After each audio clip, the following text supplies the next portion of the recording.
Hamlet, on conscience, knowledge, and the perils of acting justly. The familiar complaint that Hamlet is about a man who cannot make up his mind mistakes a philosophical inquiry for a temperamental flaw. Shakespeare's tragedy stages a problem of practical reason under uncertainty. How and whether to act when the grounds of action are ethically fraught and epistemically unstable. Hamlet is not paralyzed by mood. He is constrained by reasons that conflict: justice versus prudence, loyalty versus legality, word versus deed. The play's power lies in showing how these conflicts deform not only the agent, but the entire political world in which he moves. From the first scene, Shakespeare binds agency to knowledge. The ghost is not a plot device, but an epistemic challenge. If the apparition is true, then the prince bears an obligation. If false, an innocent man will be murdered and the state further corrupted. Hamlet's skepticism is not mere hesitation, but doxastic responsibility, a refusal to convert dubious testimony into lethal action. The mousetrap is philosophy by other means, an experiment in public designed to push Claudius from the realm of plausible deniability into self-disclosure.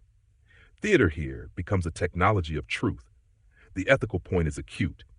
Facing a regime of secrecy and surveillance, Hamlet works to replace private certitude with intersubjective evidence. Art is not escapism. It is an inquiry that avoids torture and avoids faith, an attempt to secure the legitimacy of what would otherwise be vengeance. The famous delay, then, is not simple weakness. It is a normative suspension. Hamlet declines to kill a man at prayer, not because he fears action, but because he imagines the moral economy of consequences. He refuses a deed that might look like justice while failing to answer justice's claims.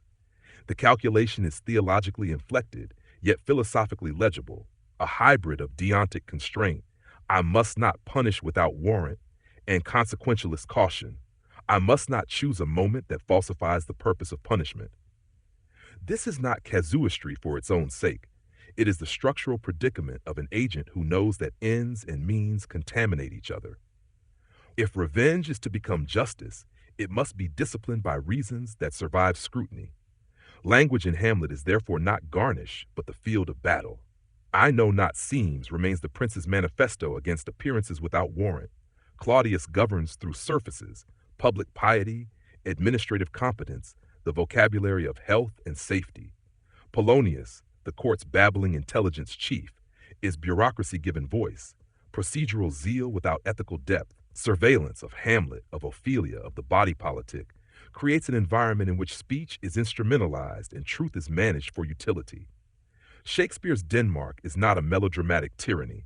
It is a recognizable reason of state regime where efficiency crowds out legitimacy. The tragedy's politics are sober. A state can be effective and yet unjust, fluent and yet hollow. Against this world, Hamlet insists that words matter because reasons matter. His soliloquies are not self-indulgent monologues, but audits of rational agency. To be or not to be is less a flirtation with death than a thought experiment on the terms of endurance. When does continuation of life count as complicity with wrong, and when does withdrawal count as abdication of duty? The speech's argument is not romantic despair. It is a brutal inventory of instrumental rationality's limits. We do not and cannot know what follows death. The rational agent faced with radical opacity cannot compute the expected value of self-annihilation. That ignorance does not ennoble suffering, but it removes suicide from the domain of reasoned choice.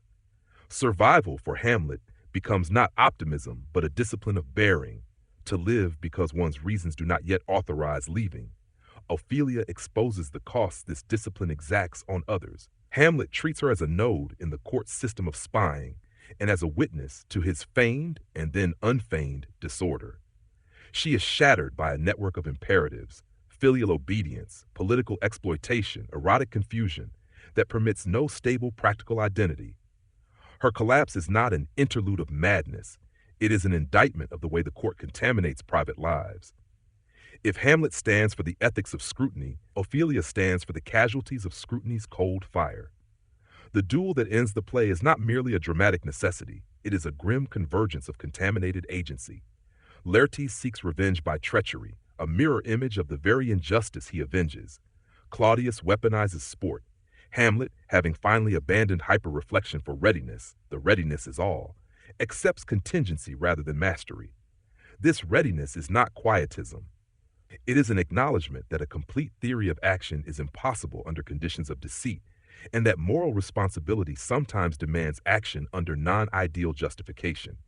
Reasons sufficient to act, though not sufficient to purify the world one acts in. Hamlet's final acts bind justice to self-incrimination. He must kill in order to stop killing. The cost is everything.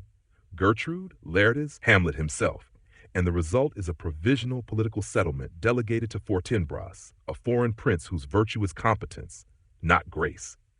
Shakespeare does not celebrate restoration.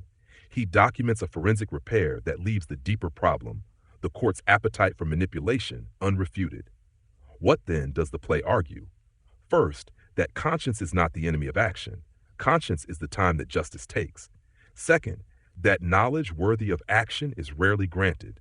It must be produced through practices that expose deception without becoming deceptive.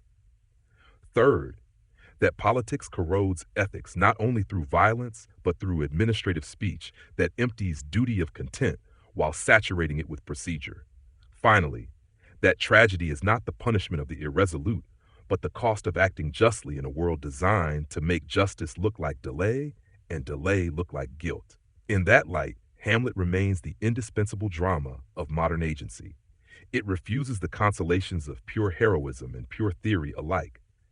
It shows, with pitiless clarity, that responsible action is often temporized, experimental, and compromised, and that these qualities are not defects of character, but signatures of integrity under pressure. To read the play today is to be reminded that the point is not to applaud swiftness, but to honor the labor by which reasons become deeds. The prince dies, but the inquiry he conducts into what we owe to truth before we act survives him, which is another way of saying that the play's most durable character is not Hamlet, but conscience itself.